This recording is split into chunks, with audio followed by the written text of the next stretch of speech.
రెడ్డి రాజ్యం పడగొడదాం, బీసీ రాజ్యం స్థాపిద్దాం, అది హెడ్లైన్.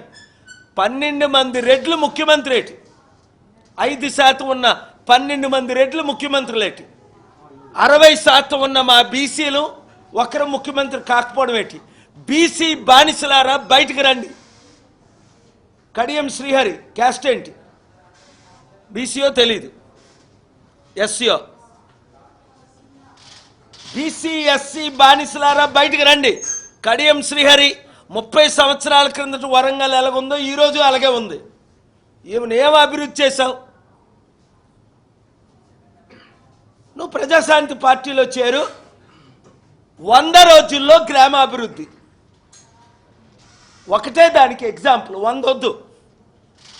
సంగారెడ్డి జిల్లా సదాశివపేట మండలం మొమ్మినిపేట గ్రామం, ఆ గ్రామం నేను భూములు కొన్నప్పుడు 10,000 రూపాయలు ఉండేది ఎకరం. ఇప్పుడు 2 కోట్ల రూపాయలు main road side, 1 crore interior. అంటే 10,000 రూపాయల గ్రామాన్ని 1 కోటి రూపాయల విలువైన ఎకరం గ్రామంగా మార్చాను. ఎందుకు? అభివృద్ధి చేశాం.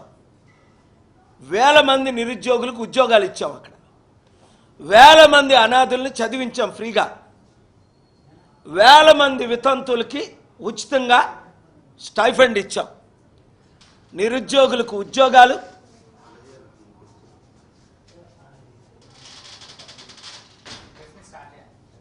అరే నేను స్టార్ట్ చేశాను, మళ్ళీ స్టార్ట్ చేయమంటారేటి? ప్రెస్ మీట్ స్టార్ట్, నేను మాట్లాడుతుంటేనే ప్రెస్ మీట్. మీరు లైవ్లు ఇచ్చుకోకపోతే మరి మీ దరిద్రం, అది నేనేం చేస్తాను? మీరు ధర్నా పెట్టండి, లైవ్లు ఇవ్వలేదు పాల్ గారి కానీ నేను వచ్చి కూర్చుంటా ధర్నాలో. మీడియా మిత్రులకి రియల్గా డబుల్ బెడ్రూమ్లు కడతా.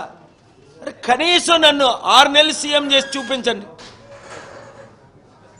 మీరు అందరూ అనుకుంటే తమ్ముడు నాయక్ ఎస్టీ స్టేట్ అంతా తిరిగాయి, వరంగల్ అంతా తిరిగాయి. 5 లక్షల కోట్లు కుడి చేతితో ఇచ్చి ఎడం చేతికి తెలియకుండా చేసిన సేవ కడియం శ్రీహరి గారిని అడగండి. ఇంక వరంగల్లో ఎవరున్నారు? వివేక్ వరంగల్నా V6? అసలు వరంగల్లో ఇప్పుడు ఎవరున్నారు నాయకులు? ఒక నాయకు ఉండేవాడు, ఎస్టీ తరపున ఒక ఎంపీ నాయకు ఉండేవాడు, ఉన్నదా? చనిపోయాడు. మరి మీ మక్కుని చూసిన Balaram Naik, thank you brother. Balaram Naik మొన్న వచ్చారు నా సమిట్కి, ఎప్పుడు August 8 ఢిల్లీ, మన మల్లు రవి గారితో, కాంగ్రెసే కదా అది. బలరాం నాయక్ కాంగ్రెస్ ఏమైనా అభివృద్ధి చేయగలదా? అరే రాజీనామా చేసి ప్రజాశాంతి పార్టీతో నిలబడు. మొమ్మినిపేట సదాశివపేటని ఎలాగ అభివృద్ధి చేశానో వరంగల్ జిల్లా అంతా అభివృద్ధి చేస్తా. మాట్లాడతారు వాళ్ళు, పనులు చేసాం మనం. రావయ్యా, నేనేం కొట్టను.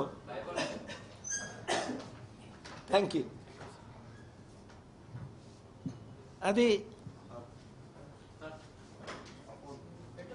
ఫోనా ఉండరా? నువ్వు రెడ్డివే, మీరు రెడ్డి రాజ్యాన్ని పడగొడతారా? నా డ్రైవర్, నా బెస్ట్ ఫ్రెండ్, సీరియస్గా నా జనరల్ సెక్రటరీ రెడ్డి. కానీ బీసీ రాజ్యం కడతాం. ఇంక ఏ బీసీ నాయకుల్ని నమ్మకండి, వాళ్ళందరూ అమ్ముడిపోయారు. రారా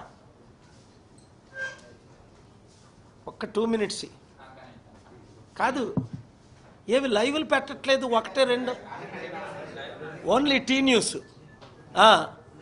10 TV లైవ్ రాలేదా? కళ్యాణ్ నువ్వు ఇంకా లైవ్ పెట్టకపోతే ఎలాగా? మీ రామేశ్వరం గారు లైవ్ పెట్టకపోతే ఎలాగా?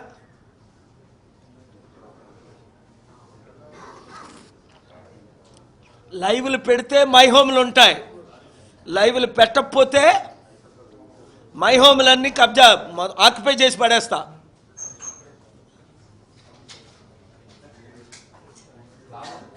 ఫండమెంటల్ రైట్స్ అండి. ఇల్లులోనోళ్ళకి ఇల్లు ఇవ్వాలి, వాళ్ళ దగ్గర ఇల్లులు ఎలాగొచ్చాయి? వాళ్ళు భూ కబ్జాలు చేయబట్టి. నా పిలుపు మీరు ఇంకా చూడలేదు. కేసీఆర్ బూతులు తిట్టి తెలంగాణ తీసుకొచ్చాడు. నేను మంచి మాట్లాడి తెలంగాణను అభివృద్ధి చేస్తాను. అవసరమైతే కేసీఆర్ గారు మేము కలిసి కూడా పనిచేస్తాం.